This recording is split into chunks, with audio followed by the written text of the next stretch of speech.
대해서 요즘은 하도 관심이 많습니다. 약을. 그런 거 약을 쓰는 거에 대해서는 뭐 어떻게 생각하세요?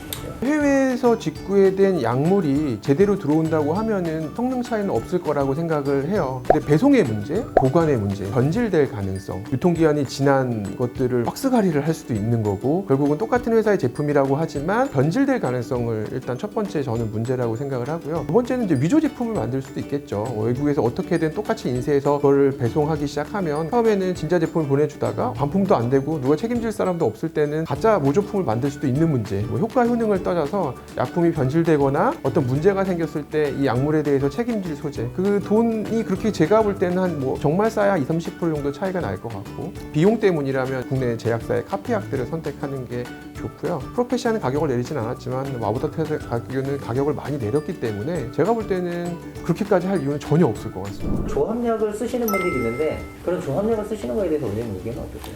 저는 쓰는 편입니다. 아까 얘기했던 스펙트럼에 있는 거예요. 지금 제일 유명한 우리 아보다트나 두테스트라이드나 피네스트라이드가 메인 약물인 건 확실하고, 두 회사의 전폭적인 지지를 받으면서 수많은 논문과 데이터들이 나온 게 사실이고요. 이제 기존에 있던 이제 혈압약의 계통의 여러 가지 약물들이 탈모에 효과를 보이고 있지만, 그 회사 입장에서는 탈모 치료를 위해서 얘를 썼을 때 전혀 도움이 안 되는 거죠. 기존에 이제 사장된 약이고 약값 자체도 비싸지 않은 약이기 때문에 실제로 의사 자체가 자발적으로 스터디를 하지 않으면 데이터가 나올 수 없는 구조입니다. 그동안 계속 시장에서는 그런 두 가지 약에 대한 데이터만 많아지고 다른 탈모 약들에 대한 데이터는 없었던 게 사실입니다. 결국은 데이터가 없으면 의학계에서는 이제 인정을 못 받는 게 사실이고요. 하지만 이제 소문에 소문을 듣고 그런 것들을 쓰기 시작하는 원장님들이 쌓이고, 최근엔 얘기는 달라졌어요. 그 의사들이 썼던 데이터들이 쌓이기 시작을 했고, 그런 것들을 리뷰하는 비영리 논문들이 데이터가 나오고, 이런 것들에 대한 부작용의 퍼센트가 나오고 어떤 부작용이 생기고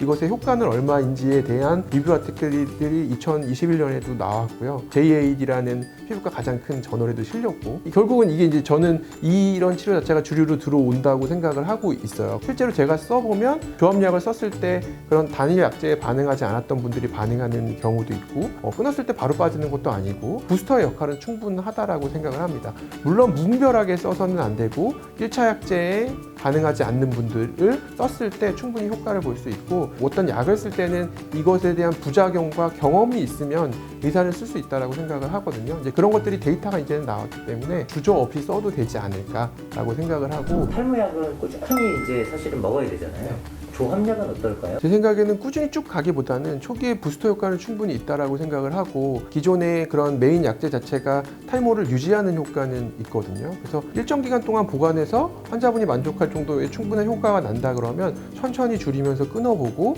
1차 약제로 유지를 하면서 유지가 된다 그러면 굳이 다시 먹을 필요는 없겠죠. 근데 이제 탈모라는 경우는 결국은 이제 외부적인 영향을 받으니까 그 사람의 컨디션이나 몸 상태나 이렇게 해서 일시적으로 다시 탈모가 나빠진다고 하면 그때는 다시 또 먹고, 아직은 이제 그렇게 써야 되지 않을까 싶고, 만약에 롱텀하게 계속 썼던 데이터가 안전한 데이터가 나온다고 하면 그냥 우리 1차 약제처럼 먹을 수는 있겠죠. 네, 원장님이 생각하실 때, 야, 이런 것까지 해? 그러니까 민간요법에 대해서 어떻게 경험이 있으세요? 보통 이제 민간요법으로 많이 하시는 게 그런, 그냥 이제 결국은 모발이 검정색이니까 이제 검정색의 곡물 같은 것을 일단 많이 드시는 것 같아요. 그다음 또 약용 효모는 뭐 효과가 있다라고 데이터들이 나온 것들이 있기 때문에 이제 그런 것까지는 저는 이해를 하는데, 뭐 검은 콩을 드시거나 뭐 이런 것들은 이제 그냥 그런 것들은 약간 이제 좀 지양해야 될 것 같고, 개인적으로는 이제 한약을 적당히 드시는 건 전 좋다라고 생각하는데, 얘기를 들어도 수천만 원 하는 한약들이 있더라고요. 한약 자체를 부정하는 건 아니고 수천만 원 하는 한약을 드시고 효과를 못 봤다는 분들이 가끔 있어서 정말 어떻게 보면 평생 먹을 약값에 해당하는 돈인 것 같아요. 당신이 이런 증상 느낄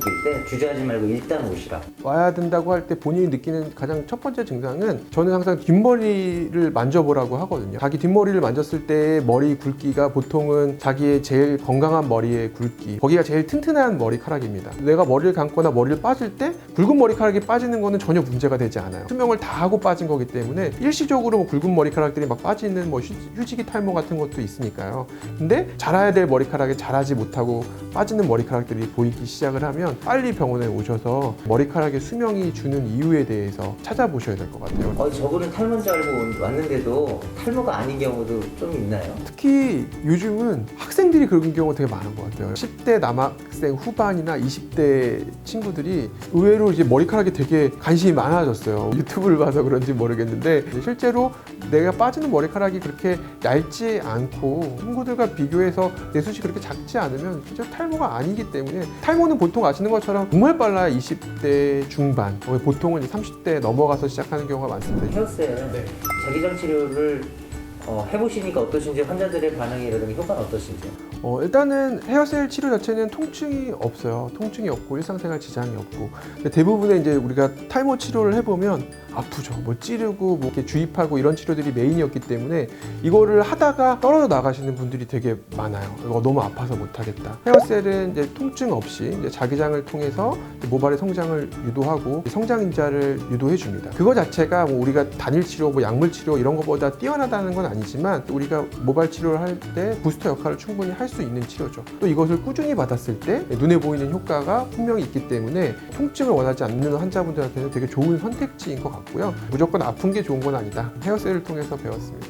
마지막으로 탈모로 고민하는 분들에게 원장님이 하고 싶은 말씀 있으시면 다 말씀 한번 부탁드리겠습니다. 탈모의 치료의 시작은 가장 중요한 것은 빨리 시작하는 거라고 생각을 합니다. 저희 집안 외가 쪽으로 다 외삼촌들이 머리가 없으세요. 그리고 이제 친가 쪽으로도 조금 없으세요. 그래서 저는 제가 피부과 의사이기 때문에 되게 일찍 시작을 했습니다. 아까 얘기했던 복합제도 제가 다 저한테 먼저 먹어보고 헤어세월도 저한테 해보고 머리 주사도 맞아보고 이제 정수리 쪽에 약간 있지만 모발 이식할 정도는 아니고 저희 친형이 있는데 저희 친형은 약을 되게 싫어하세요. 그래서 머리가 실제로 되게 많이 없으신데 탈모 치료에 대한 이제 믿음과 빠른 시작이 본인의 머리카락을 지킬 수 있는 가장 빠른 지름길이라고 생각을 합니다. 병원에 빨리 오셔서 빨리 진단받고 빨리 치료를 시작하는 게 제일 중요할 것 같습니다. 네, 감사합니다.